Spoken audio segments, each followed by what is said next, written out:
Have you ever spent years hiding from the world, just to avoid remembering what it took from you? Elias Mercer did. He lived alone on a snowy ridge in Wyoming for nearly a decade. No visitors, no voices but the wind, until one night. 10 Apache women came knocking, cold, bleeding, hunted. They were not asking for kindness. They were asking to live, and the men chasing them soldiers. With orders to erase the truth, Elias had a choice: open the door and risk everything, or keep it closed and let them die. What would you have done? This is not just a story about a rancher or a war. It is about what it means to be human, to choose between silence and justice. If you have ever lost something or someone, you will feel this. Stay with us. This story may change the way you see courage forever. Snow fell like ashes from an old sky. Slow, silent, relentless. Elias Mercer stood on the porch of his ranch, a small figure against the vast, white-spun hills of Snow Ridge Valley.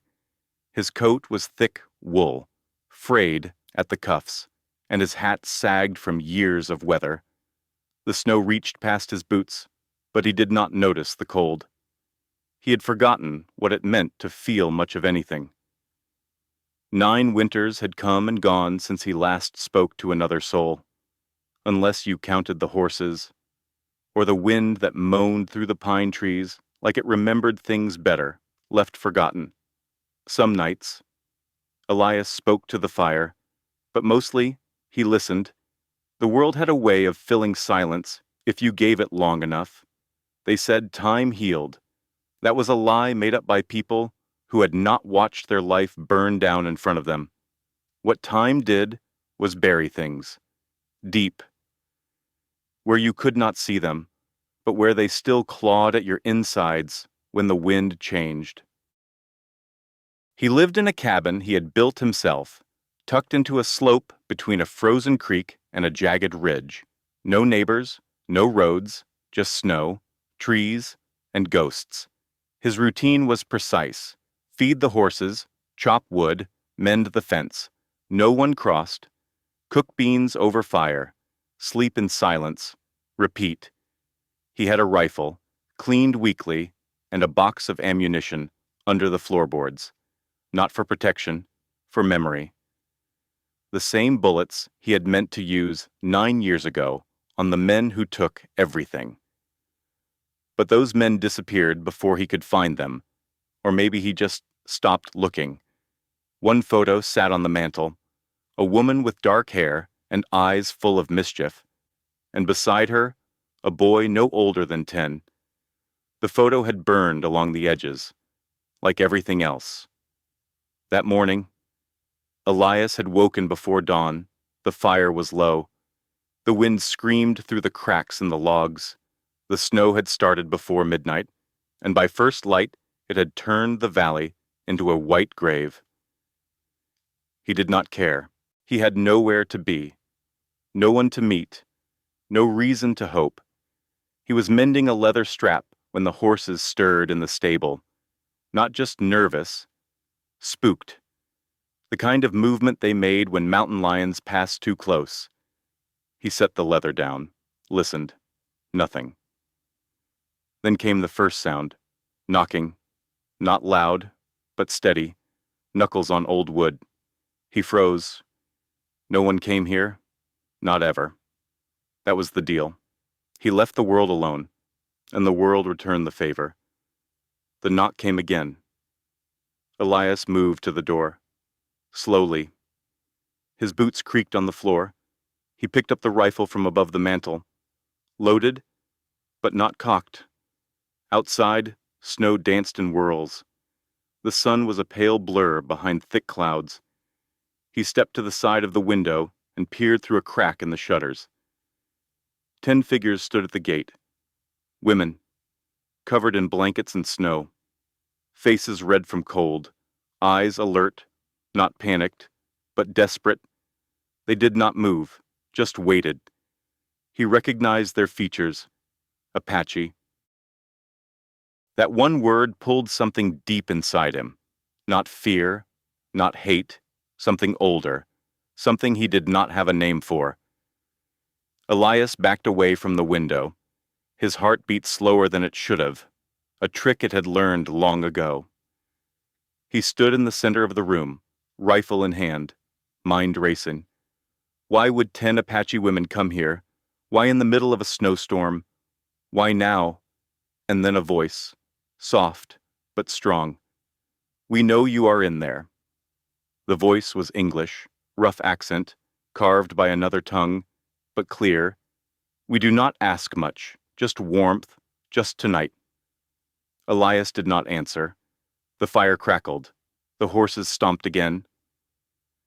His eyes moved to the photo, the woman, the boy. He could hear her voice, not from memory, from deep inside, as if she stood beside him. Kindness is not weakness, Eli. It is the last strong thing we have. He looked at the door. The bolt was iron, rusted but strong. He had not unbarred that door for anyone in 9 winters, but the storm outside would kill them. If not the cold, then whatever they ran from. Still, he hesitated, and then another voice. They are close behind us. If you do not open, they will kill us. And when they find our bodies on your gate, they will come for you too. That voice was closer, firm, certain, not a threat, a fact. Elias stepped forward, placed his hand on the cold iron bar. It felt heavier than ever. He pulled it. The door creaked. The cold stabbed through the opening, and standing on his porch were 10 women. Apache, wet, wounded, shivering, but proud. Heads held high. The one who had spoken stepped forward. She had a cut above her eye, a tear on her coat, but her gaze was steady. My name is Ayanna Whitefeather. These are my people. We need shelter. Elias looked at her, then past her, to the white hills, to the shadow moving far in the trees. He stepped aside. Come in. The door shut behind them with a deep groan. Elias slid the iron bar back into place. Not that it would stop a bullet, but habits were hard to break. The cabin suddenly felt smaller, warmer, too full. 10 women moved with quiet urgency. They did not speak much, just looked around, took in the space, and settled near the fire without asking.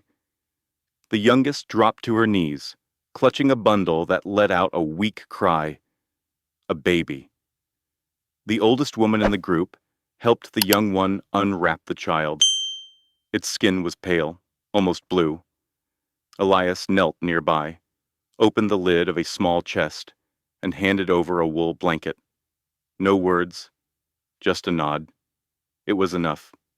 Ayanna Whitefeather, the one who had spoken at the door, remained standing. Her eyes were still on Elias. You did not have to open the door, she said, but you did. Elias said nothing. He just stared into the fire. Ayanna stepped closer. Do you want to know why we are here? No, Elias answered. Ayanna tilted her head. Then I will tell you anyway, not for your sake, but for ours? Elias said nothing. Ayanna turned toward the fire. Her voice was calm, not loud, but it carried. We are being hunted by men who do not wear uniforms, but are paid by those who do. They came to our village at night, said we were squatters, said we were thieves, but we had lived there since before their laws had names. She paused. They burned our homes, killed the men, took what they wanted, then left. When they came back the next night, they expected silence, obedience, but some of us fought back, so now they call us fugitives. One of the women near the fire began to cry softly. Ayanna continued. 2 of our sisters were taken. One of them, she was 14. Elias did not move, but something inside him did. Ayana looked at him again. Do you have children? He nodded once. Slow. He said. That was all. Ayana said nothing more. She sat beside the others, her shoulders low, her blade still at her hip.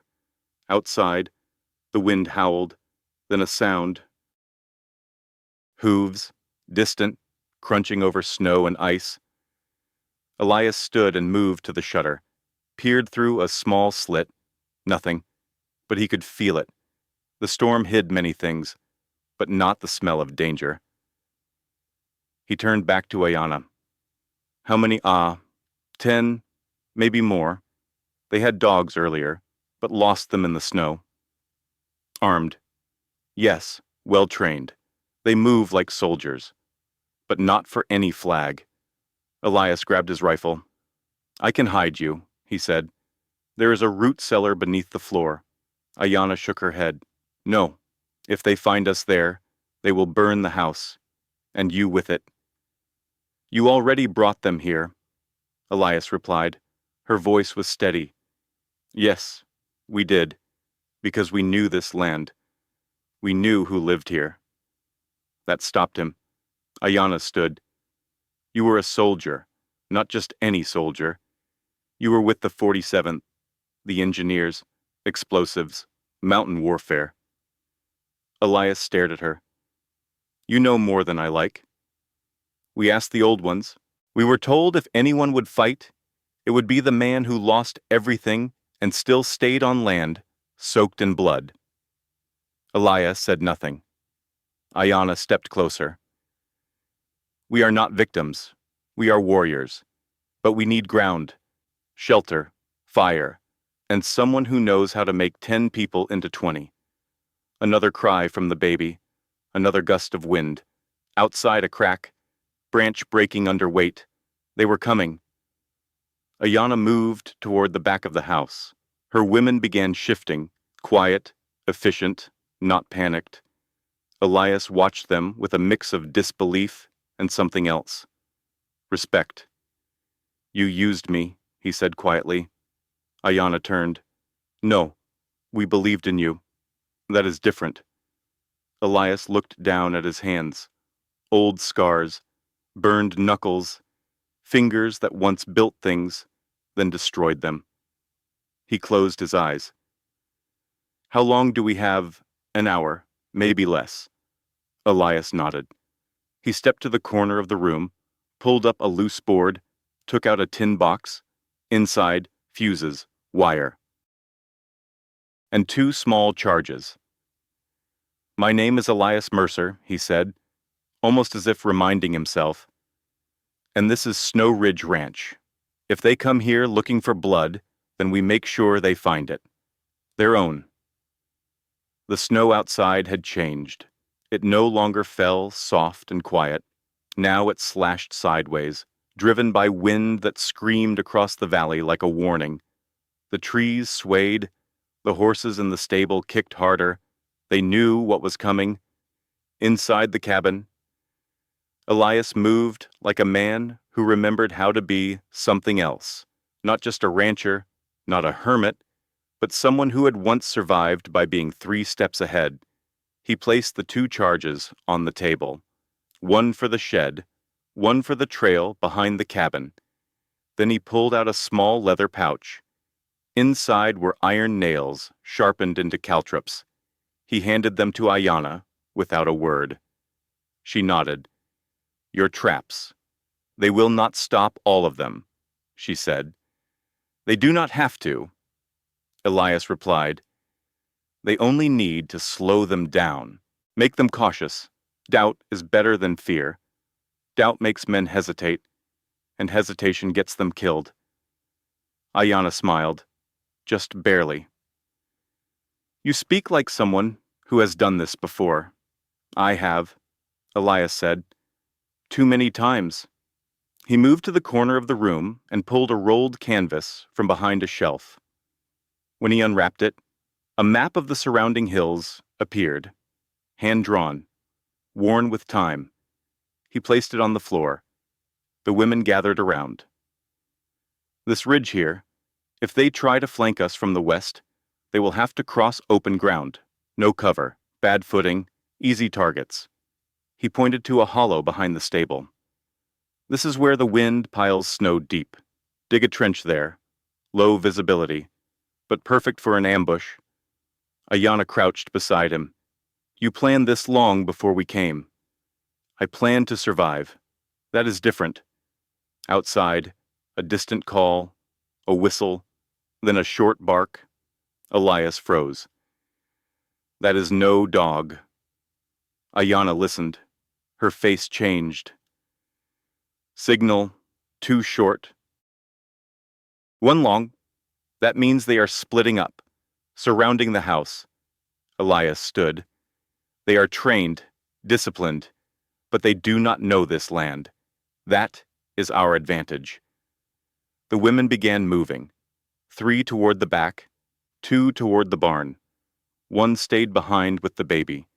Ayana remained with Elias. He checked his rifle, loaded, clean.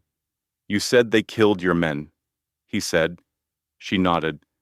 My husband, my brother, my cousins, all dead. They called it a relocation, but it was a purge. Quiet, hidden, paid for with silver under a table. Who sent them? A man with a badge, but no honor. His name is Colt Maddox, works for Senator Walker. He hires men who kill in silence, then vanish. Elias felt something twist in his chest. I knew Maddox.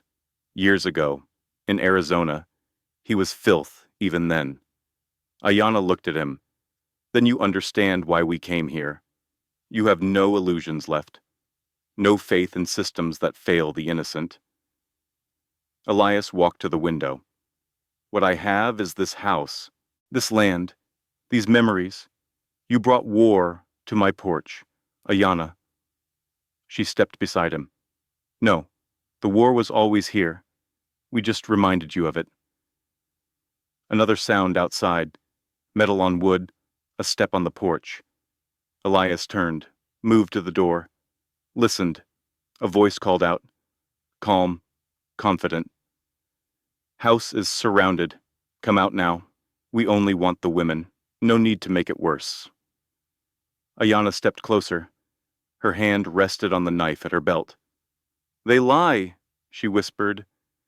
They always do. Elias opened the peephole in the door. Narrow, just wide enough to see. A man stood in the snow, long coat, rifle across his chest, face half covered by a scarf. But Elias knew that stance, that stillness. Maddox, he said. Ayana tensed. You sure? Too sure. Elias closed the peephole. They will come hard, fast, expecting fear. We give them fire instead. He lit a lantern and placed it in the window. A signal. Then turned to Ayana. When they breach the door, stay low. First shot will be mine. After that, we move like smoke. No heroics, just survival. Ayana nodded. The wind howled louder. The baby whimpered. The young mother rocked back and forth, humming. Another bang at the door. Last chance, Maddox called out. Give them up or die with them. Elias raised his rifle. He looked at Ayana. Tell me, do your women know how to shoot? Ayana's voice was firm. Some do, some use blades. All of them know how to finish what was started. Elias smiled. A tired smile, but real. Then let us finish it right. The cabin went silent, except for the fire and the storm. 10 shadows had come to his gate, but they were not ghosts. They were warriors, and Elias Mercer was ready to stand with them. The fire burned low. The storm outside had eased for a moment, not stopped, just paused, like the world was holding its breath. Inside the cabin, Elias sat alone near the hearth, his rifle across his knees, his eyes locked on the flames, but his mind was far away. Behind him, the women prepared, quiet, focused, like they had done this before. Ayana was checking their placements again. Marisol fed the baby with trembling hands. Two others sharpened knives. No one asked questions anymore. But Elias' thoughts were not in the present. They were buried 9 winters deep. He saw it again. The fire, the smoke, the sound of boots outside his old home, the lies they told about a raid, the telegram that came too late, the face of his wife in the ruins, and the small shoe in the snow. He had trusted the wrong men back then, men with polished buttons and dirty hearts. That was the last time he let anyone in, until tonight. Now, 10 strangers were in his house, Apache women with scars on their faces and fire in their eyes. And outside, ghosts in the form of killers were circling like wolves. He looked down at his hands. They were steady, but his heart was not. Ayana stepped into the light. She crouched beside him. "You are thinking too much," she said. Elias did not look at her. "You brought war to my doorstep. I let you in. That was my choice. What happens next? That is blood on my floor." Ayana studied him. "Do you regret opening the door?" He paused. "No, but I am not sure I trust myself anymore." "That is not your voice talking," she said. "That is fear, the kind that creeps in after loss. It is loud, but it does not speak the truth." Elias glanced at her. "You talk like a preacher." Ayana almost smiled. "I talk like a woman who has buried her share of people, and chose not to follow them into silence." Elias looked back at the fire. "How do you know I will not run when the shooting starts?" Ayana's voice was calm. "Because you did not run 9 years ago, and men who break rarely get back up. But you did." Elias felt something shift in his chest. A small crack, not weakness, maybe the start of strength. Another voice called from outside. "Closer now. Colt Maddox. You got 10 minutes, old man. Then we come through like thunder." Ayana stood and moved back into the shadows. Elias remained by the fire. He thought of his son, Jacob. Only 10, the day the fire took everything. A boy with bright eyes and a wild laugh. A boy who had vanished before the flames. No body ever found. They told Elias the boy was dead, but Elias never saw the grave, and that left a hole too deep for snow to fill. His mind snapped back. He stood, walked to the shelf above the fireplace, reached for a small tin box tucked behind an old lantern. Inside was a photograph, the last one taken before the fire. His wife, his boy. He looked at their faces, then slid the photo into his coat, a reminder, not of what he had lost, but of why he still fought. Ayana returned. "All are in position." Elias nodded. "Then we wait." He turned toward the door. The wind picked up again.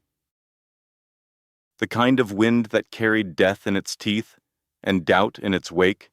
The first shot came just before midnight. It cracked through the storm like lightning, short, sharp, close. Elias Mercer barely flinched. He had been waiting for it, anticipating the moment fear would turn to fire. He moved fast, no hesitation. "Positions," he shouted. The shadows in the house shifted. Ayana was already at the west window, knife in hand. 2 women crouched by the fireplace, rifles aimed low. Another slipped silently through the back door, vanishing into the night. Outside, footsteps pounded against snow. Muffled curses followed. The traps had sprung. The first man to fall never saw what caught him. A caltrop buried in the white ground pierced his boot, sent him sprawling. Before he could scream, a blade found his throat. Silent. "Quick." Marisol pressed herself against the back wall, holding the baby tighter. The child stirred but did not cry. Elias had never seen such quiet courage in one so young. Another crash, this time at the barn. The horses screamed. A figure darted inside. Elias moved to the window near the east wall. He spotted 3 men approaching low, rifles ready. They thought they were ghosts in the storm. They were wrong. He aimed, exhaled, fired once. 1 man dropped. The other 2 scattered, diving into the snow. Ayanna shouted from the other side of the house. They are flanking Elias, grabbed a second rifle from the corner, and tossed it to the nearest woman. You ever shoot? She nodded once. Good. Cover the left ridge. Elias moved back to the main door. He peeked through the slit. Colt Maddox stood out there, calm, watching. Rifle across his shoulder, no fear on his face. That meant he was waiting for something. Elias scanned the tree line. Movement, too smooth, too fast. That was not another mercenary. That was a scout. Elias turned to Ayanna. They are sending someone around the creek bed, trying to get behind us. Ayanna whistled once, sharp, 2 short bursts, a signal. The woman who had slipped out earlier would understand. She would intercept. Elias returned to the window, loaded another round, fired again. Another figure fell. This time, the scream came, loud, gurgling, wet. The storm swallowed it. Inside the cabin, smoke drifted through the air. From the fire, from powder, it smelled like war. The front door rattled. A deep voice called out, "You got nowhere to go. You think these women can fight. You think you can stand against trained men." Elias said nothing, but his silence was not fear. It was precision. He stepped to the far wall, pulled a lever hidden behind a set of hanging coats. A section of floor shifted, revealing a short tunnel dug into the hillside. Ayanna looked at him. "You planned an escape?" Elias shook his head. "No. An entrance." From the other end of the tunnel came 3 women, covered in snow, faces hard. They had gone around. Now, they were inside, behind the intruders. Elias pointed to the door. "They will come through soon." Ayanna raised her blade. "We are ready." The baby let out a small cry. Marisol hushed it softly. Outside, Maddox barked a final command. Now, the front door exploded inward. Wood cracked, snow rushed in. A man stepped through, big, heavy boots, rifle raised. He never saw the shot. Elias fired once. The man dropped. Another followed. Ayanna moved, blade low, fast. Blood hit the floor. 2 more came behind them. 1 fired. The shot missed. The woman beside Elias returned fire. 1 fell. The other turned to run. Too late. The trapdoor slammed shut behind him. The room fell quiet again, but only for a breath. Outside, more footsteps, more shouting. Ayanna grabbed Elias by the arm. Back door. They moved fast, through the kitchen, out into the cold. Snow rose past their knees. The wind bit hard. Elias saw 3 shapes near the barn. He signaled. The woman posted there nodded. A flare rose into the sky. Red light cut through the storm. The mercenaries panicked. 2 dropped to the ground. 1 ran. He never made it. Ayanna's knife flew from her hand, struck him behind the knee. He crumpled, screaming. Elias moved forward, rifle up, but he stopped. The man who lay there, Elias, knew that face. He stepped closer. The man groaned, rolled over. Not a man, a boy, barely grown. His face, familiar, too familiar. Ayanna stepped beside Elias. Her eyes narrowed. "You know him?" Elias said nothing. The boy opened his eyes, looked up. "Father," he whispered. The world stopped. Ayanna froze. Elias dropped to his knees.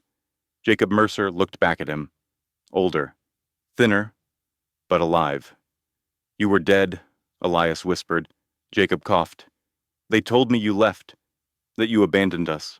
No, Elias said. I searched for you. For years. Then they said you were gone. Ayanna stood over them, conflicted. This boy is one of them. Elias shook his head. He is mine. The storm roared around them, but Elias heard nothing, only the sound of his son's voice. Father, Jacob Mercer, lay in the snow, his leg bleeding, his face pale. Elias knelt beside him, his hands trembling for the first time in years. He reached out, touched Jacob's face. Real, warm, alive. Ayanna stood nearby, blade still in hand, her eyes sharp, suspicious. He was with them, she said. He fought for the men who came to kill us. Elias did not look at her. I know. Then what are you doing?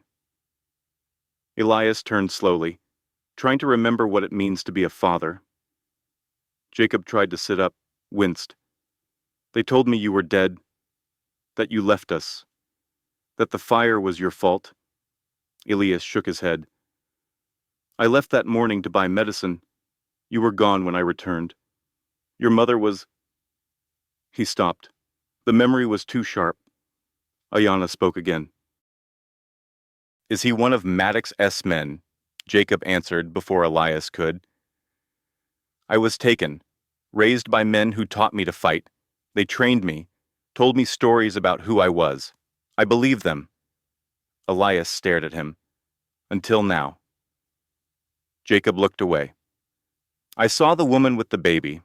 I saw the fire again. I remembered. Her face, the screaming. He paused. They said these women were murderers, that they killed settlers, burned homes. Ayanna's voice cut in. We did none of that. Jacob nodded slowly. I know that now. Elias stood. You can walk. Jacob nodded. Not fast, but yes. Then get inside. Ayanna stepped forward. Are you sure? Elias met her eyes. He is my son, and I will answer for what he does next. But I will not leave him out here to die. She hesitated. Then she stepped back. Inside, but he stays under watch. They moved together, snow rising past their knees. The wind burned skin like fire. Inside the cabin, the women looked up. Some were shocked, others wary. Marisol shielded the baby tighter. Elias closed the door, bolted it again. He helped Jacob to the chair nearest the fire, removed the scarf from his face, cleaned the blood from his cheek. Ayanna watched every move. Jacob looked around. This is not what I was told. You are not what they said. Elias sat beside him. No, we are not. Who are they really? Jacob asked. These men. Maddox. The others. Ayanna answered. Killers for hire. Paid by Senator Walker to clear land. Our land. Quietly. Without headlines. Jacob swallowed hard. And I was part of that. No, Elias said firmly. You were used, but now you know. Jacob looked at him. Then tell me what to do. Elias leaned closer. You still have a choice. What you do next, that is what defines you, not what came before. Ayanna stepped forward. There are still more outside. Maddox commands at least a dozen more. When he finds out Jacob is missing, he will come harder. Jacob looked up.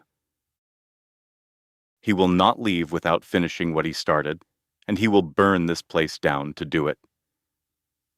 Elias stood again. The fire behind him cast a long shadow.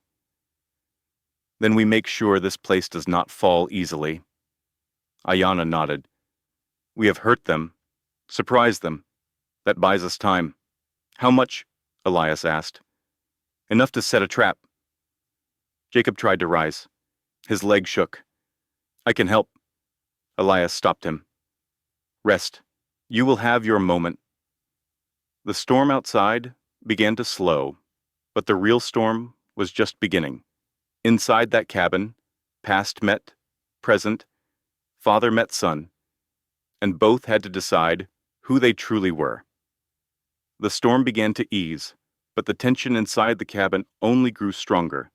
The fire crackled low, casting flickering shadows on the log walls. Elias stood over a worn table, drawing quick marks on the old map. His fingers moved with purpose. Not fear, not even anger, only focus. Ayanna leaned in close. You know their tactics. Elias nodded. They will not come in waves anymore, not like before. This time, they will use smoke, fire, confusion. They want to flush us out, scatter us, hunt us one by one. Ayanna pointed to a narrow ridge behind the barn. What if we take the fight to them? Elias looked up. We can, but only if we control where they step. He moved to the back wall and lifted a loose floorboard. Beneath it lay another box, dusty, heavy. He opened it. Bear traps, metal spikes, wire, rusted but sharp. Ayanna raised an eyebrow. You were preparing for something worse than wolves. Elias gave a dry nod. After the fire, I built this place to keep the world out. Now, we use that same plan to keep life in. Jacob watched from the chair near the fire, his legs still stiff, his face unreadable. Marisol sat beside him, holding the baby. Neither spoke. But their silence was not empty. It was heavy with thought. Elias handed Ayanna a coil of wire. Set this across the path behind the creek. Use it low, ankle height. When they trip, the noise will buy us seconds. Ayanna called 2 women to follow her. They moved out into the cold, silent and fast. Elias turned to Jacob. You sure you are ready? Jacob pushed himself up slowly. Not ready, but willing. Elias nodded. That might be enough. They moved outside. The snow had hardened, crusted by wind and cold. Their boots crunched lightly. Elias led Jacob along the edge of the barn, where the snow piled high against the slope. There, Elias pointed. We dig out a channel, fill it with oil-soaked cloth. When they come close, we light it. The fire will blind them, force them into the trench behind it. Jacob looked uncertain. You have done this before. Elias's voice was steady. War teaches strange skills, but survival makes them necessary. Jacob helped dig. The cold bit their fingers. The snow soaked their boots, but neither complained. An hour passed, then 2. The traps were set. Tripwires, oil pits, barbed snares beneath the snow. A crude but deadly maze. Ayanna returned with her group. It is done, she said. They will bleed before they ever see the door. Elias looked at her. Good. Then we rest. While we can. Inside, the cabin felt colder despite the fire. Jacob sat again. He looked at his father. You never stopped fighting, did you?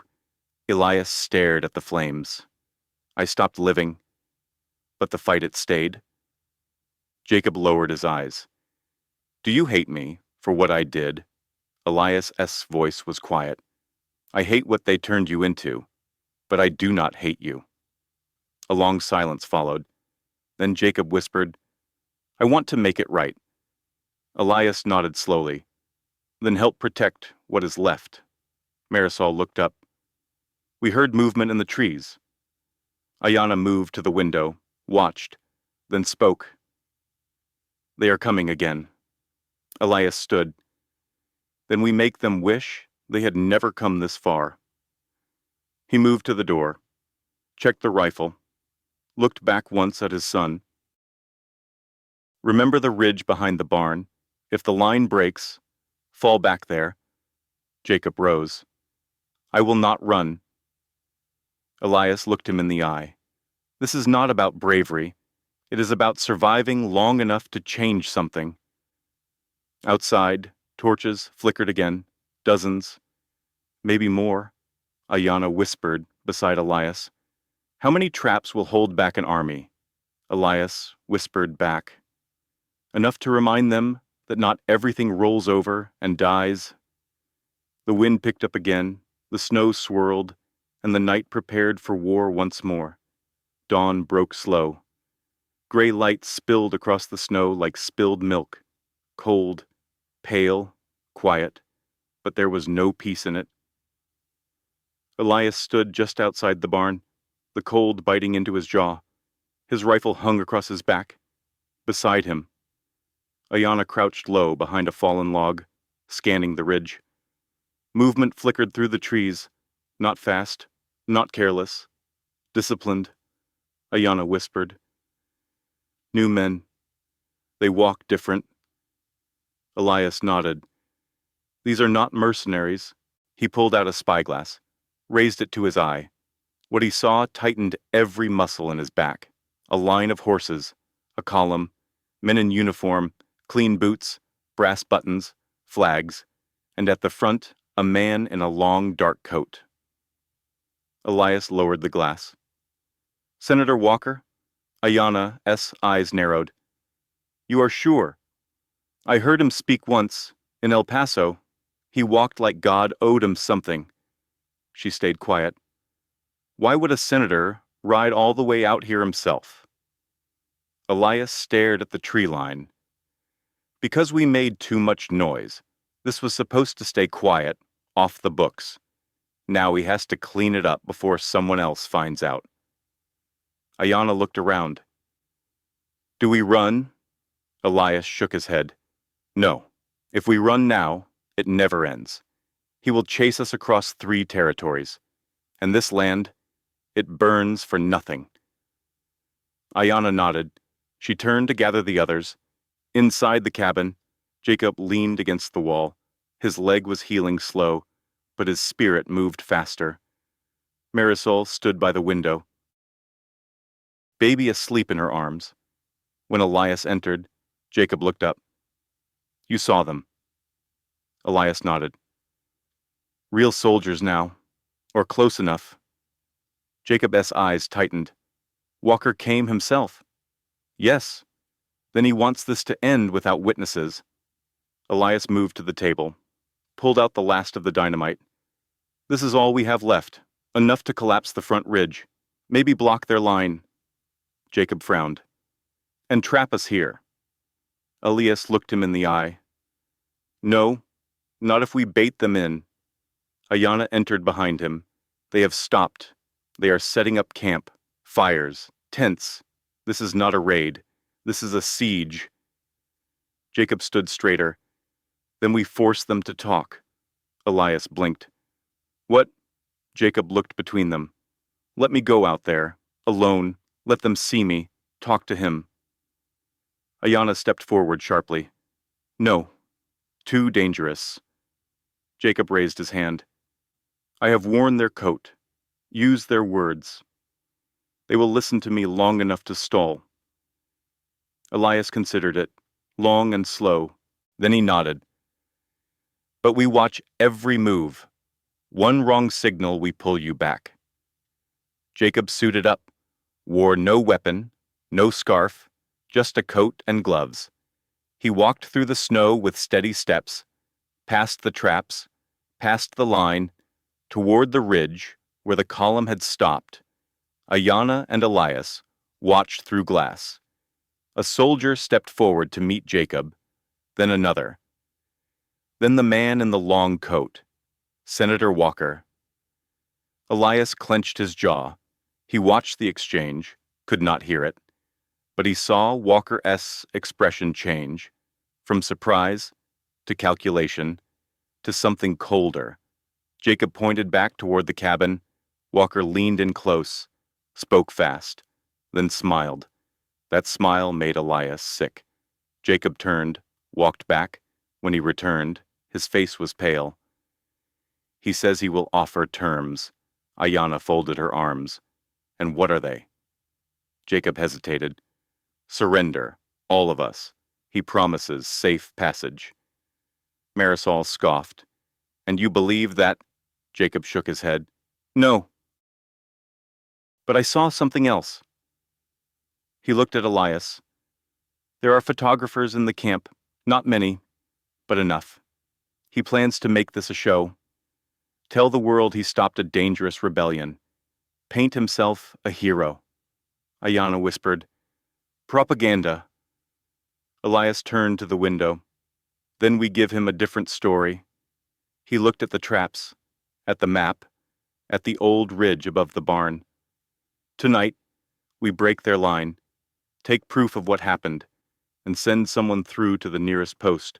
We tell the truth before he buries it. Ayana's voice was calm. You plan to send someone alone across miles of snow, past his men. Elias nodded. Someone fast, smart, and unnoticed. He looked at Marisol. She met his eyes, then looked at her baby. I will go. Ayana stepped forward. No, not you. But Marisol shook her head. Nobody looks at a woman with a baby, not twice. I know the land. I have walked it alone before. I can do it again. Elias stared at her. You sure? She nodded. Give me one night, and a reason worth dying for. The sun slipped low behind the trees. The sky turned copper, then bruised purple, a storm of color before the dark. Elias stood on the ridge above the barn. The wind tugged at his coat. His hands were raw from setting charges, but his grip stayed steady. Below him, the snow-covered land spread wide and unforgiving. Senator Walker's men had finished their camp. Rows of tents, torches lit, shadows moved between them like restless insects. A performance, a statement of control. But Elias knew what they feared most was not bullets. It was truth. Ayana joined him, her breath white in the cold. Marisol left. Elias nodded. 2 hours ago. Took the lower trail east. If she moves fast, she will reach the trading post by morning. Ayana watched the camp below. You think she can make it through? Elias's voice was flat. She has to. They stood in silence for a long moment. Then Elias spoke again. You ever wonder what it costs a man to kill for a cause? Ayana's gaze was fixed. No more than it costs a woman to keep her children alive. Below. Movement. A rider approached the cabin. Jacob came out to meet him. The man handed him a sealed letter, then turned and rode back. Elias and Ayana descended the ridge fast. Jacob waited at the porch, face pale, eyes unreadable. He held up the letter. Walker's new offer. Elias opened it, read in silence, then handed it to Ayana. She read aloud. We offer amnesty to the Apache women, conditional upon immediate surrender and full cooperation in disbanding any armed resistance. The man known as Elias Mercer will be taken into federal custody for questioning. Any refusal will result in full military response. Jacob spoke low. This is not mercy. It is branding. They will use your arrest to justify what they have done. Elias turned to Ayana. You still want to fight? Ayana's voice was steel. I never wanted to fight, but I will never kneel. Elias nodded. He returned to the table, unrolled the final map, pointed to a narrow path cutting across the south ridge. This is our opening. He looked at Jacob. You said they brought photographers. Jacob nodded. 2 men, camped near the supply wagons. They are here to make Walker look clean. Elias pointed to the ridge. Tonight, we show them what clean really looks like. The plan was simple. They would light the charges along the ridge just before dawn, creating confusion and a breach in the perimeter. Then Elias, Ayana, and Jacob would push through straight to the photographers, put them face to face with the truth. Proof, testimony, exposure. It was not a battle they could win with guns, but a war they might win with voices. Ayana gathered the others. You do not have to follow. This choice is yours. None of them moved. Marisol was gone. But her courage remained in the room. That night, they prepared in silence. Jacob cleaned his coat, removed the insignia he once wore with shame. Ayana sharpened her blade, not out of hate, but habit. Elias wrote something on a small scrap of paper, then folded it, slipped it into his coat. When Ayana asked what it was, he answered without turning. My will, in case I do not make it. She stared at him. You plan to die tomorrow. Elias turned. No, I plan to live. But if I fail, I want them to know who we were. The wind howled once more outside, but it no longer carried fear, only purpose. Night was near its end. Frost glowed silver on the snow. Torches burned low in the camp below. Elias Mercer stood on the south ridge, eyes scanning flicker of tents. Tension cut the air like ice. Every breath tasted of steel. Ayana Whitefeather stood beside him, her face calm, her stance firm. She looked to her people, silent but resolute. Jacob Mercer was just behind, checking every trap one last time. Only the sound of the wind moved them. They waited. Behind them, Snow Ridge Ranch sat dim and cold, empty of fear, full of promise. At the edge of the camp, two men held cameras, uniforms neat, their lenses glinted. The moment came. Jacob gave the signal, a low whistle. First charge lit, a flash of light, a warning, howls. Snow erupted, flames bloomed behind the tents. The ridge collapsed in dust and snow. Flames caught wind, chaos. Men ran, horses panicked, torches fell, smoke choked the air. Walker S. columns scrambled, confusion reigned from the chaos. Elias advanced, rifle raised only to show he had it, but his voice carried. Stop firing. Silence dropped, torches swayed as men paused. Elias stepped into the open. AK-47 no needed. He held in hand a scrap of paper. He did not scream. He spoke. Look at what this man did to women, children, villages burned, lives stolen. He turned to the camp. Do your men have orders? No answer. He faced the photographers, held the scrap. This is my will. Because he will never confess. Because truth is stronger than a uniform. The men behind cameras clicked. Some soldiers lowered rifles. Elias looked at Ayana and Jacob. Ayana nodded. She stepped forward, voice strong. We are not fugitives. We are survivors. And tonight you meet the truth.